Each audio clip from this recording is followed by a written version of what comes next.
नमस्ते। राष्ट्रभाषा translation part 7। एक रोज राजा दशरथ शिकार खेलने गए। वे घोड़ा दौड़ते हुए एक नदी के किनारे जा पहुँचे। नदी तो वृक्षों की आड़ में थी। वहीं जंगल में श्रवण नाम का एक अंधा रहता था। उसकी पत्नी भी अंधी थी। उस वक्त उनका नौजवान बेटा नदी में पानी भरने गया था। पानी में उसके कलसे के डूबने की आवाज़ सुनकर राजा ने समझा कि कोई जंगली हाथी नहा रहा है। फ़ौरन आवाज़ी निशाना बांधकर तीर चला दिया। तीर नौजवान के सीने में जा लगा। तीर का लगना था कि वह जोर से चिल्लाकर गिर पड़ा।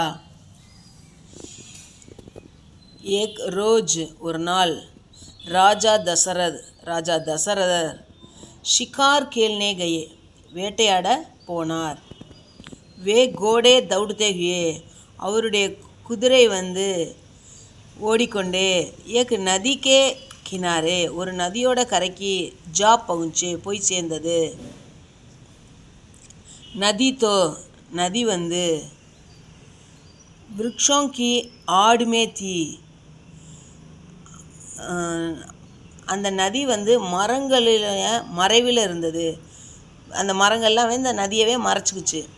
வகி ஜங்கல் மே, அந்த காட்டில் ஸ்ரவன் நாம்கா, ஸ்ரவன் அப்படின்ற பெயருள்ள ஏக் அந்தா ரக்தாத்தா, ஒரு குருடன் வாழ்ந்து வந்தார். உன்கி பத்னி, உஸ்கி பத்னி பி அந்தி தி, அவருடைய மனைவியும் குருடி தான். உஸ் வக்த், அந்த சமயத்தில் உன்கா நௌஜவான் பேட்டா, அவருடைய இளமையான 18 வயதுக்குள்ள இளமான ஜவான் இளைஞன் பேட்டா நதியில் பானி பர்னே கயாத்தா, தண்ணியை நிரப்புறதுக்காக போயிருந்தான்.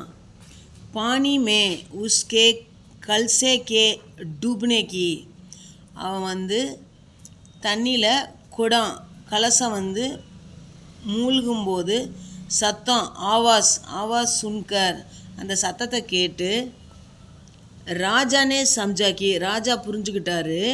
கோயி ஜங்லி ஹாத்தி, ஒரு காட்டு யானை நகாரகத்தா, குளித்து கொண்டிருப்பதாக அவர் நினச்சிட்டார்.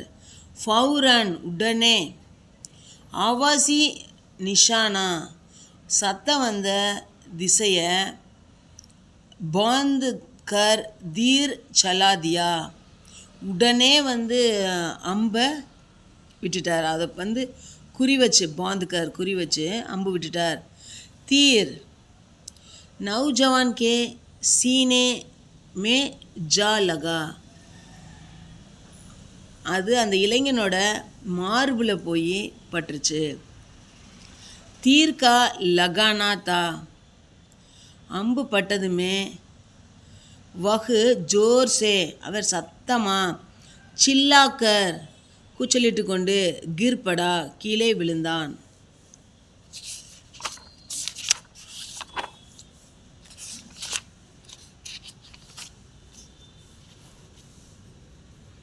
Part 7.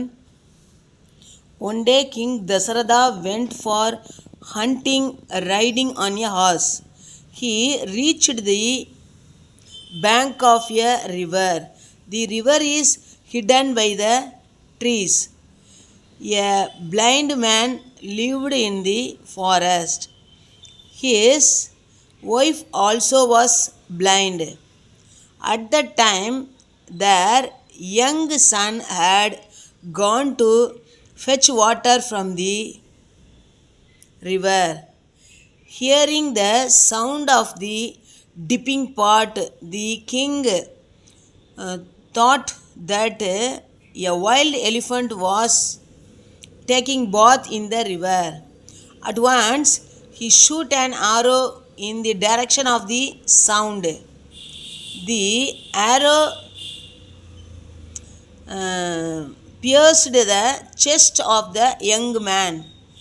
No sooner did the arrow hit him than he fell down, shouting loudly.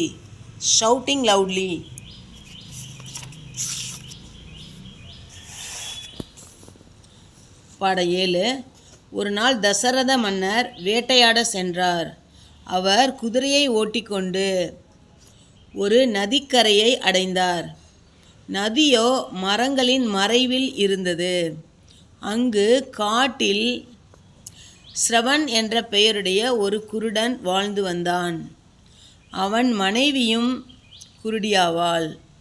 அந்த நேரத்தில் அவர்களின் இளவயது மகன் நதியில் தண்ணீர் எடுத்து வர சென்றிருந்தான்.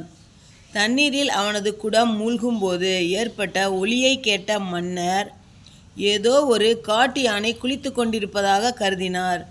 உடனே ஒலி வந்த திசையை நோக்கி குறிவைத்து அம்பு எய்தார். அம்பு அந்த இளைஞனின் மார்பில் பட்டது. அம்பு பட்டதுமே அவன் பெரும் கூச்சலிட்டு கொண்டு கீழே விழுந்தான். தன்யவாத்.